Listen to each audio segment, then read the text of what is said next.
അല്ല, ഇത് മധു വളരെ ഇപ്പൊ എനിക്ക് തോന്നുന്നു ഒരുപക്ഷെ നിങ്ങളെല്ലാവരും തുടക്കത്തിൽ തെരഞ്ഞെടുപ്പിന്റെ തുടക്കത്തിൽ കൊട്ടാരക്കരയിൽ UDFന്റെ കാൻഡിഡേറ്റ് ആയിട്ട് എന്റെ പേരൊക്കെ പല മാധ്യമങ്ങളും ചർച്ച ചെയ്തിട്ടുണ്ടായിരുന്നു. അങ്ങനെ ഒരു കാര്യം ഞാൻ UDFുമായിട്ട് ഉണ്ടായിരുന്ന ബന്ധത്തിന്റെ പേരിലാണത്. അപ്പൊ ഞാൻ ആക്ച്വലി ആ സീറ്റ് നഷ്ടപ്പെട്ടതിന് ശേഷം സ്വതന്ത്രനായി മത്സരിക്കണമെന്നൊരു ആഗ്രഹമായിട്ട് നിന്ന ഒരാളാണ്. അപ്പൊ സ്വതന്ത്രനായിട്ട് മത്സരിക്കാനുള്ള എന്റെ ഒരു ആഗ്രഹത്തെ ആക്ച്വലി സപ്പോർട്ട് ചെയ്തുകൊണ്ട് സാബു ജേക്കബ് പോരുന്നു. അതിന് മുൻപ് തന്നെ NDAയുടെ കുറെ ഏജൻസികൾ എന്നെ ബന്ധപ്പെട്ടിരുന്നു.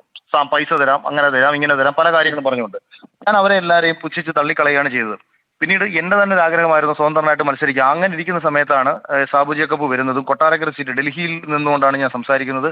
ഇപ്പോൾ ഉറപ്പ് നൽകാമെങ്കിൽ, ആരും 2020 അവിടെ ആളില്ല. 2020 സംഘടന ഇല്ലാത്തൊരു സ്ഥലത്ത് അവർക്കൊരു സീറ്റ് ചോദിക്കാൻ പറ്റില്ല. പക്ഷേ ഞാനാണെന്നുണ്ടെങ്കിൽ ആ സീറ്റ് അവർ ഉറപ്പ് മേടിച്ചു തരാം. രാജീവ് ചന്ദ്രശേഖറുമായിട്ട് സംസാരിച്ചു, എല്ലാ കാര്യങ്ങളും കൺഫർമേഷൻ പറയുന്നു. അങ്ങനെ ആ ഒരൊറ്റ കാരണം കൊണ്ട് മാത്രമാണ് ഞാൻ 2020യിലേക്ക് ചേരാൻ തീരുമാനമെടുക്കുന്നത്. കാര്യം എന്നെ സംബന്ധിച്ച് ഒരു സ്വതന്ത്ര ഇമേജിൽ തന്നെ എന്റെ നാട്ടിൽ മത്സരിക്കാൻ പറ്റുന്ന ഒരു അന്തരീക്ഷം ഒരുക്കുക. പക്ഷെ അതിനുശേഷം സംഭവിച്ചത്, രശ്മി പിന്നീട് വരുന്നു. ഈ പിന്നീട് രശ്മി വന്നതാണോ വരുത്തിച്ചതാണോ എന്നതുപോലും എനിക്ക് പിന്നീട് സംശയമുണ്ട്. ഉം. എന്തായാലും കൊട്ടാരക്കര സീറ്റിലേക്ക് രശ്മി വരുന്നു. രശ്മിക്ക് ആ സീറ്റ് അവർ നൽകുന്നു. പിന്നീട് ഞാൻ പറയുന്നു ശരി, ഞാൻ മാറി നിൽക്കാം. അപ്പം പറയുന്നു, അന്നേരം എൻ്റെ അടുത്ത് പറഞ്ഞില്ല അഖിൽ മാറണ്ട, നമുക്ക് തൃപ്പൂണിത്തുറ സീറ്റിലേക്ക് നമുക്ക് നോക്കാം എന്നുള്ള രീതിയിലേക്ക് ഒരു ചർച്ച വരുന്നു. അപ്പൊ തൃപ്പൂണിത്തുറ സീറ്റ് ആ സമയത്ത് 2020ക്ക് കൊടുക്കാൻ BJPക്ക് താല്പര്യമില്ല. കാര്യം അവരുടെ നഗരസഭ അവർക്ക് ഭരണമുള്ള സ്ഥലമാണ്. ഉം. പക്ഷെ ഞാൻ ആ സമയത്ത് എന്റെ വിഷമങ്ങളും പ്രശ്നങ്ങളും ഒക്കെ ഞാൻ രാജീവ് ചന്ദ്രശേഖറുമായിട്ട് നേരിട്ട് സംസാരിക്കുന്നു. അദ്ദേഹം ആദ്യം ഇത് മറന്നുപോയി എന്നാണ് പറയുന്നത്. അതായത് അഖിൽ പത്തനാപുരത്താണെന്നാണ് ഞങ്ങൾ കരുതിയത്. മിസ്റ്റേക്ക് പറ്റിപ്പോയി. അപ്പൊ അദ്ദേഹം എന്നോട് നമുക്ക് പരിഹാരം ഉണ്ടാക്കാമെന്ന് പറയുന്നു. അങ്ങനെ അദ്ദേഹം പരിഹാരം ഉണ്ടാക്കുന്നതിന്റെ ഭാഗമായിട്ട് RSS നേതാക്കന്മാരെയും ഞാൻ പോയി കണ്ടു. ഞാൻ എന്റെ അവസ്ഥ പറഞ്ഞു. ഞാൻ പറഞ്ഞു, ഈ രീതിയിൽ നമ്മളെ സാബു ജേക്കബ് കുടുക്കിയതാണ്. അതായത് എന്റെ അടുത്ത് പറഞ്ഞിരുന്നത് രാജീവ് ചന്ദ്രശേഖറിന്റെയും സാന്നിധ്യത്തിൽ അഖിലിനെ നമ്മൾ പത്രസമ്മേളനം ചെയ്ത് കൊട്ടാരക്കരയിലേക്ക് അനൗൺസ് ചെയ്യും എന്ന് പറഞ്ഞിരുന്നിടത്ത് നിന്ന് ഉം. എന്നെ 2020യുടെ ഓഫീസിലേക്ക് വിളിച്ചിട്ട് ഞാൻ 2020യിൽ ചേർന്നു എന്ന് പറഞ്ഞ ഒരു വാർത്ത അങ്ങ് കൊടുത്തു. അതോടുകൂടിയിട്ട് ഞാൻ സ്റ്റക്കായി പോയി. കാരണം മണ്ഡലമോ കാര്യങ്ങളോ ഒന്നും പറയാതെ ഞാൻ 2020യിൽ ചേർന്നു എന്നൊരു വാർത്ത കൊടുക്കുകയും, സ്വാഭാവികമായിട്ടും ഞാൻ വിചാരിച്ചത് ഇദ്ദേഹം ഉറപ്പ് നൽകിയതല്ലേ. എനിക്ക് എല്ലാ വാട്സപ്പ് ചാറ്റുകളും കിടപ്പുണ്ട്. ആ ഉറപ്പ് നൽകുന്നതും ഞാൻ സംശയം പറയുന്നതും പിന്നീട് വീണ്ടും ഉറപ്പ് നൽകുന്നതും ഇതെല്ലാം കഴിഞ്ഞ് തൃപ്പൂണിത്തുറ സീറ്റ് 2020ക്ക് കൊടുക്കുന്നു. തൃപ്പൂണിത്തുറ സീറ്റ് 2020ക്ക് കൊടുക്കുന്ന സമയത്തും സംഘത്തിന്റെ ഭാഗത്തു നിന്നും BJPയുടെ ഭാഗത്തു നിന്നും ഞാനാണ് 2020യുടെ സ്ഥാനാർത്ഥി എന്നുള്ളതാണ് എല്ലാവരുടെ ചർച്ചകളിൽ നിന്നും ഞാൻ മനസ്സിലാക്കിയത്. ഓക്കെ. പക്ഷേ എന്നെ തൃക്കാക്കരയിൽ ബുദ്ധിപരമായി അനൗൺസ് ചെയ്യിച്ചതിന് ശേഷം അതിനുശേഷമാണ് അഞ്ജലി എടുത്ത് സംസാരിക്കുന്നത്. അഞ്ജലി ആകെ പറഞ്ഞിരുന്നത് സ്വന്തം നാടാണ് തൃപ്പൂണിത്തുറ, അവിടെ മത്സരിക്കുക എന്നുള്ളതാണ്. ഇനി രണ്ടാമത്തെ മറ്റൊരു പ്രധാനപ്പെട്ട കാര്യം, ഇപ്പോൾ ഇങ്ങനെ ഒരു തീരുമാനം എടുക്കാനുള്ള പ്രധാന കാര്യം എന്ന് പറയുന്നത്, തെരഞ്ഞെടുപ്പ് സമയത്ത് ഞാൻ 20 ലക്ഷം രൂപ കൊടുത്ത് വാങ്ങിയ BMWന്റെ ഒരു ബൈക്ക് ഒരു വർഷത്തിനുള്ളിൽ ഞാൻ വിറ്റിട്ടാണ് എന്റെ തെരഞ്ഞെടുപ്പ് പ്രവർത്തനത്തിനുള്ള ഫണ്ട് ആദ്യം ഞാൻ ചെലവഴിക്കുന്നത്. ഉം. ഇവിടെ വർക്ക് ചെയ്യാൻ, ഇവിടെ 2020ക്ക് എന്റെ അടുത്ത് തൃക്കാക്കരയിലേക്ക് വരുന്ന സമയത്ത് എന്റെ അടുത്ത് പറഞ്ഞത്, ഇവിടെ 18 കൗൺസിലർമാർ മത്സരിച്ചിട്ടുണ്ട്, ഇവിടെ കഴിഞ്ഞ പ്രാവശ്യം 15,000 വോട്ട് നമുക്ക് കിട്ടിയിട്ടുണ്ട്, ഇവിടെ നമുക്കൊരു കൗൺസിലർ ജയിച്ചിട്ടുണ്ടെന്നാണ്. സത്യം പറഞ്ഞാൽ മാധു, 2 പേരാണ് 2020ക്ക് വേണ്ടി മത്സരിക്കാൻ തൃക്കാക്കരയിൽ എന്റെ കൂടെ പ്രവർത്തിക്കാനുണ്ടായിരുന്നത്. ഉം. ആത്മാർത്ഥമായിട്ട്. പിന്നെ ഓഫീസിൽ നിന്നുള്ള ബാക്കി കാര്യങ്ങളൊക്കെ പലരും ചെയ്യുന്നെങ്കിലും പ്രവർത്തനത്തിൽ ഒരു നിയമസഭാ തെരഞ്ഞെടുപ്പിൽ 2 പേർ, ഒരു മണ്ഡലം ഓഫീസില്ല. അതായത് NDAക്ക് ഒരു തെരഞ്ഞെടുപ്പ് കമ്മിറ്റി ഓഫീസ് പോലും തൃക്കാക്കരയിൽ ഉണ്ടായിരുന്നില്ല.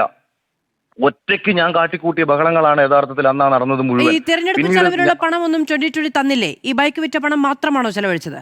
അല്ലല്ല, അതാ ഞാൻ പറഞ്ഞത്. അതായത് തുടക്കത്തിലെ കാര്യമാണ് പറഞ്ഞത്. കാര്യം ഒരു കാര്യങ്ങളും മുന്നോട്ട് നീങ്ങുന്നില്ല. അപ്പൊ എന്നെ സംബന്ധിച്ച് നമ്മൾ ഇറങ്ങിപ്പോയി. കാരണം ജീവിതം നശിക്കുന്നതും നാണക്കേടും എല്ലാം ഈ വ്യക്തിപരമായിട്ട് ഒരു വ്യക്തിയിലേക്കാണല്ലോ ചുരുങ്ങുന്നത്. അപ്പൊ ഞാൻ എന്റെ കാര്യങ്ങളെല്ലാം ഞാൻ ചെയ്തു തുടങ്ങിയതിന് ശേഷം ഞാൻ പുള്ളിക്ക് മെസ്സേജ് അയച്ചു, ഞാൻ ഇന്ന കാര്യങ്ങൾ ചെയ്തുകൊണ്ടിരിക്കുകയാണ്, എനിക്ക് ചെലവാക്കിയ പണമെങ്കിലും നിങ്ങൾ നൽകിയേ പറ്റൂ. അങ്ങനെ ഞാൻ, അതായത് വളരെ ചെറിയ പൈസകൾ മാത്രമേ നമ്മൾ തൃക്കാക്കര ചെലവഴിച്ചിട്ടുള്ളൂ. ആ ചെറിയ പൈസകൾ മാത്രമേ തന്നിട്ടുള്ളൂ. പക്ഷെ തെരഞ്ഞെടുപ്പ് കഴിഞ്ഞതിന് ശേഷം ഞാൻ അറിഞ്ഞത് BJPയിൽ നിന്ന് വലിയൊരു ഫണ്ട് യെസ്. അതുപോലെ ഇദ്ദേഹത്തിന് കിട്ടിയിട്ടുണ്ട്. അതിൽ അല്ല, ഞാൻ പല ചോദിക്കാൻ മണ്ഡലങ്ങളിലും വരികയായിരുന്നു. കാരണം 2020 സ്വന്തമായി പണം ചെലവഴിക്കുന്നുണ്ട്, BJP സഖ്യകക്ഷികൾക്ക് മത്സരിക്കാനുള്ള പണം നൽകുന്നുണ്ട്. ഇതെല്ലാം തന്നിട്ടും സ്ഥാനാർത്ഥികളിലേക്ക് പണം എത്തിയില്ലേ എന്നുള്ളതായിരുന്നു എന്റെ ചോദ്യം. അത് ഇപ്പോഴത്തെ സാഹചര്യത്തിൽ ഞാൻ ഇങ്ങനെ പറയേണ്ടി വന്നത് എന്റെ ഗതികേട് കൊണ്ടാണ്. കാരണം എവിടെ ചെന്നാലും നമ്മൾ കേൾക്കുന്ന പഴി ഇതാണ്. ഞാനായിക്കോട്ടെ, എന്റെ ബന്ധുക്കളായിക്കോട്ടെ, സുഹൃത്തുക്കളായിക്കോട്ടെ, എല്ലാ സ്ഥലത്തു നിന്നും കേൾക്കുന്നത് നമ്മൾക്ക് എന്തോ പണം നൽകിയത് കൊണ്ടാണ് നമ്മൾ 2020 വന്നത്. കൊട്ടാരക്കര സീറ്റിൽ മത്സരിച്ചാൽ ജയിക്കാനുള്ള ഒരു സാധ്യത എന്റെ മുന്നിൽ ഉണ്ടായതുകൊണ്ട് മാത്രമാണ് ഞാൻ ഈ പാർട്ടി ചേർന്നത്. അല്ലാതെ തൃക്കാക്കര വന്ന് പണം പേടിച്ച് മത്സരിക്കാൻ വന്ന ഒരാളല്ല ഞാൻ. അപ്പം പിന്നെ മത്സരിക്ക രംഗത്തിറങ്ങുന്ന സമയത്ത് നമ്മൾ പലതും പറഞ്ഞിട്ടുണ്ടാവും. നമുക്ക് കാര്യം 10 വോട്ടെങ്കിൽ 10 വോട്ട് കൂടുതൽ പിടിക്കാൻ വേണ്ടിയിട്ട് എന്ത് ചെയ്യാം അത് ചെയ്യാം. സംഘടന തീരെ ഇല്ലാത്ത, പ്രവർത്തിക്കാൻ ഒരു കൗൺസിലർ ഇവർക്ക് ജയിച്ചിട്ടുണ്ടായിരുന്നു. ആ കൗൺസിലർ തെരഞ്ഞെടുപ്പ് സമയത്ത് എന്നെ കാണാൻ പോലും കൂട്ടാക്കിയിരുന്നില്ല. ഉം. അതായത് അത്രയേറെ അവരിൽ നിന്ന് 2020 നിന്ന് 2020 ഈ തീരുമാനത്തിന് ശേഷം അകന്നുപോയവരാണ് എല്ലാവരും. ഇപ്പം മാങ്ങ ചാണകത്തിൽ വീണു എന്ന് പറഞ്ഞ് വാട്സപ്പ് സ്റ്റാറ്റസ് ഇട്ട് പോയവരാണ് മത്സരിച്ച ഭൂരിഭാഗം പേരും.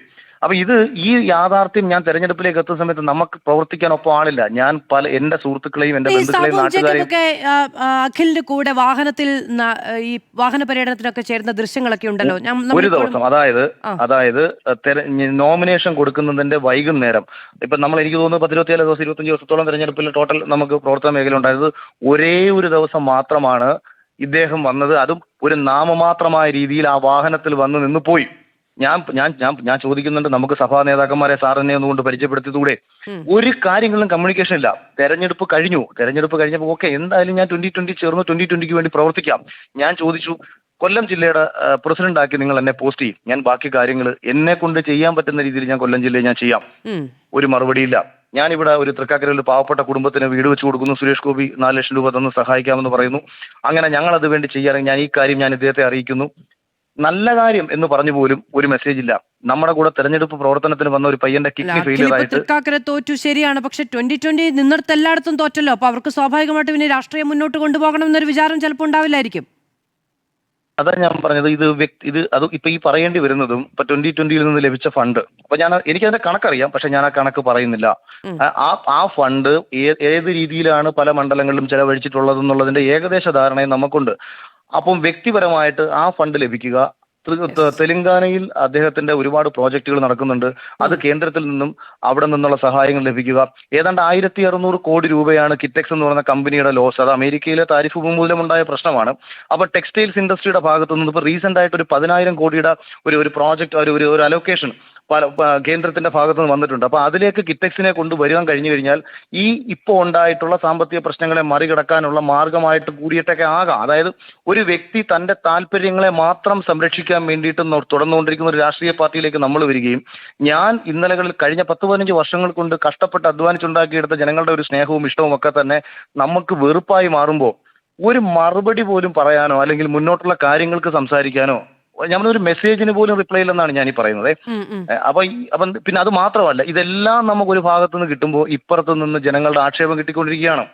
ഞാൻ എന്റെ ലൈഫിൽ ഞാൻ വർഗീയമായ ഒരു സ്റ്റേറ്റ്മെന്റ് ഞാൻ നടത്തിയിട്ടില്ല. പക്ഷേ എന്നാൽ പോലും ഞാനൊരു വലിയ വർഗീയവാദിയായി മാറിക്കഴിഞ്ഞു കഴിഞ്ഞ 3 മാസം കൊണ്ട്. ഇപ്പൊ പേളിമാണിക്ക് 4 ലക്ഷം ഫോളോവേഴ്സ് പോയെങ്കിൽ എനിക്കും 70,000 ഫോളോവേഴ്സിനെ നഷ്ടപ്പെട്ടു. എന്നെ ഇഷ്ടപ്പെട്ട ജനതയാണ് എന്നെ തെറി വിളിക്കുന്നത്. അതിന് കാരണക്കാരനായ മനുഷ്യൻ അങ്ങേരുടെ വ്യക്തിപരമായ കാര്യങ്ങൾ നോക്കുകയും നമുക്കതുകൊണ്ട് പഴി കേൾക്കേണ്ടി വരേണ്ട ആ ഭാരം, ആ വിഴുപ്പ് ഞാൻ പേറേണ്ട കാര്യമില്ല. അതുകൊണ്ടാണ് ഇത് തുറന്നു പറഞ്ഞുകൊണ്ട് സ്വതന്ത്രനായി തന്നെ മുന്നോട്ട് പോകാം. എൻഡിഎയുമായും യാതൊരു ബന്ധവും അഖിൽ മാരാർക്കില്ല. ഇപ്പൊ സ്വതന്ത്ര കാഴ്ചപ്പാടോടുകൂടി മുന്നോട്ട് പോകും. കഴിഞ്ഞ 8 വർഷങ്ങളായിട്ടും ഞാൻ സ്വതന്ത്രനായിട്ട് തന്നെ നിന്നിരുന്ന ഒരാളാണ്. പലരും എന്നെ കോൺഗ്രസ്സുകാരനാക്കി മാറ്റിയെങ്കിലും എനിക്കൊരു രാഷ്ട്രീയ പാർട്ടിയുമായി ബന്ധം ഉണ്ടായിരുന്നില്ല. എനിക്ക് ശരിയെന്ന് തോന്നുന്ന വിഷയങ്ങൾ ഞാൻ സംസാരിക്കും. അത് നാളെയും എനിക്ക് ഇപ്പൊ വി ഡി സതീശന്റെ ഭാഗത്തുനിന്ന് ഒരു മിസ്റ്റേക്ക് പറ്റിയാൽ അദ്ദേഹത്തിനെതിരെ എനിക്ക് പോയിന്റ് ഔട്ട് ചെയ്ത് സംസാരിക്കാൻ പറ്റണം. അപ്പൊ ഞാൻ എൻഡിഎക്കാരനായി പോയി അതുകൊണ്ട് അത് ശരിയല്ല എന്ന് ജനം പറയരുത്. അല്ലെങ്കിൽ നരേന്ദ്രമോദിയുടെ ഭാഗത്തുനിന്ന് ഒരു ശരി വന്നാൽ അത് ശരിയെന്ന് പറയണം. ആ ശരിയെ എൻഡിഎക്കാരനാക്കി മാറ്റരുത്. ശരികളെ ശരിയും തെറ്റിനെ തെറ്റുമായിട്ട് ചൂണ്ടിക്കാണിക്കാൻ ഞാനായി തന്നെ മുന്നോട്ട് പോകുന്നതാണ് നല്ലതെന്ന് തോന്നി. അനാവശ്യ വിഴുപ്പുകൾ എനിക്ക് പേറേണ്ട കാര്യമില്ല. അപ്പൊ ഇത് പറയാൻ വേണ്ടി ഇത് മാത്രമല്ല, ഇന്നൊരു വീട് വെച്ച് കൊടുക്കുന്ന നല്ല ദിവസമാണ്. രാജീവ് ചന്ദ്രശേഖരൻ ഉറപ്പ് നൽകിയതല്ലേ സീറ്റ് 2020 അലോക്കേറ്റ് ചെയ്യുമ്പോൾ എനിക്ക് കൊട്ടാരക്കര സീറ്റ് തരാമെന്ന് പറഞ്ഞ് നൽകിയ ഉറപ്പിനകത്ത് രാജീവ് ചന്ദ്രശേഖർ കൂടി ഭാഗമായിരുന്നു. അപ്പം അദ്ദേഹം കാണിച്ച ഒരു മര്യാദയാണ്. ഓക്കെ, കൊട്ടാരക്കര സീറ്റിൽ അഖിലിനെ നിർത്താൻ പറ്റിയില്ലെങ്കിൽ മാന്യമായ BJPക്ക് സംഘടനാ ശേഷിയുള്ള ഒരു സീറ്റ്. ഇപ്പൊ ഈ തൃക്കാക്കര എന്ന് പറയുമ്പോൾ ഒരു കൗൺസിലർ പോലും ഇല്ല കേട്ടോ. BJPക്കോ 2020 ഒരു കൗൺസിലർ പോലും ഇല്ലാത്ത സംഘടനാ ദൗർബല്യം വളരെയേറെ അനുഭവപ്പെടുന്ന ഒരു മേഖലയാണ്. അപ്പൊ ഇവിടെ പക്ഷെ BJPയുടെ പ്രവർത്തകർ മാത്രമേ നമ്മുടെ കൂടെ ഏതെങ്കിലും രീതിയിൽ പ്രവർത്തിക്കാൻ ആത്മാർത്ഥമായിട്ടുണ്ടായിരുന്നുള്ളൂ. ശരി, വളരെയധികം നന്ദി ശ്രീ അഖിൽ മാരാർ സംസാരിച്ചതിന്. BJPയുമായോ NDAയുമായോ 2020യുമായോ ഇനി യാതൊരു ബന്ധവുമില്ല. സ്വതന്ത്ര നിലപാടോടുകൂടി മുന്നോട്ട് പോകാൻ കഴിയണം. അത് ഏതു രാഷ്ട്രീയ പാർട്ടിയാണെങ്കിലും വിമർശിക്കാനും അംഗീകരിക്കാനും കഴിയുന്ന സ്വതന്ത്ര നിലപാടുമായി ഇനി മുന്നോട്ട് പോകും എന്നുള്ളതാണ് അഖിൽ മാരാർ റിപ്പോർട്ടറോട് വ്യക്തമാക്കിയത്. 2020 വിട്ടിരിക്കുന്നു അഖിൽ മാരാർ.